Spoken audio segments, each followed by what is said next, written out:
It's the Full Force News Burst Extra, brought to you by GeneralsJoe'sReborn.com, with me, Christopher McLeod AKA Diagnostic 80. The classified line has grown exponentially over the few years of its life so far, so let's talk classified vehicles.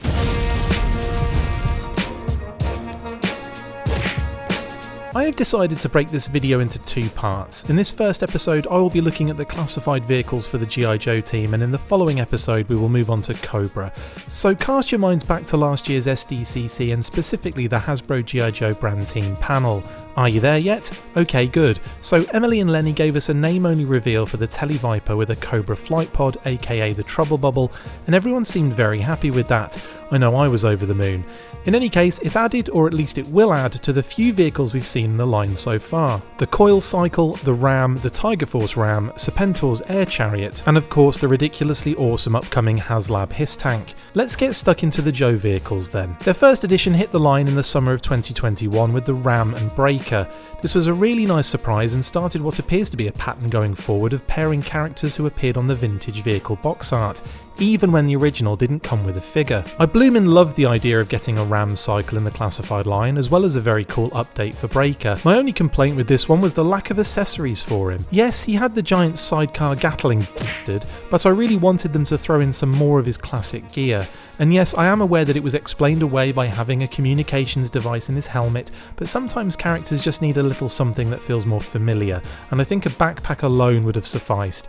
That said, I'm also aware that it was probably a case of budgetary issues at the time, due to the fact that the line was restricted in those early days, something that seems to be changing going forward based on the amount of figures planned for 2023 alone. The Ram gave us our first vintage vehicle in the classified line, and then they found a way to make something new out of it again by repainting it for the Tiger Force Target exclusive with Duke last year. This was a welcome addition to the sub-team, and I will say turned out much better than I had expected when the information at the figure and vehicle were leaked in some listings prior to the reveal. Even Duke got a nice spruce up and looked great in that Tiger Force deco with his classic rifle. So that leads me into what possibilities we could face in terms of vehicles going forward. Motorcycles are a solid bet for releases, so that does give us more than a few options. For the Joes, I could see both the Recon Sled and the Silver Mirage done, and as much hate as the Recon Sled gets, I do think the classified team could work their magic on that vehicle and make it as awesome as it appeared in the cartoon. A Silver Mirage would be great as well, and I would hope they could make it stronger than the original,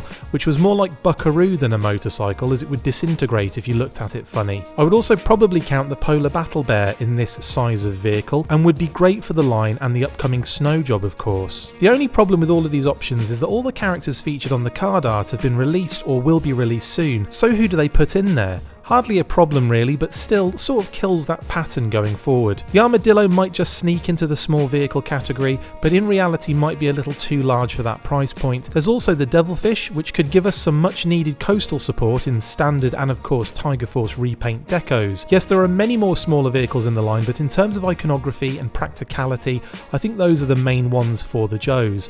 I also think that the Shark and Skyhawk are slightly too large to do in this small vehicle slot, but that doesn't mean I don't expect them in some form or fashion in the future. The same goes for some of the mid-size vehicles like the Vamp and the Ore Striker. I feel like any bigger than those and you're into HasLab territory. Anyway, what do you guys think? Do you want to see more vehicles in the line, or is it getting a bit busy on your shelves? Are you concerned that I didn't mention the Road Toad or the Coastal Defender? Well, there you go. Let me know in the comments below. Okay team, I'll be back with the second part of this video and a look at the Cobra team very soon. A deep dive on classified Helix and the Joe Troop builders as well, and of course more news. So keep it locked, stay fresh cheese bags, and as always, full force. That's it for this instalment of the Full Force News Burst Extra. Thank you for watching, make sure to like, comment and subscribe. See you next time, and as always, full force.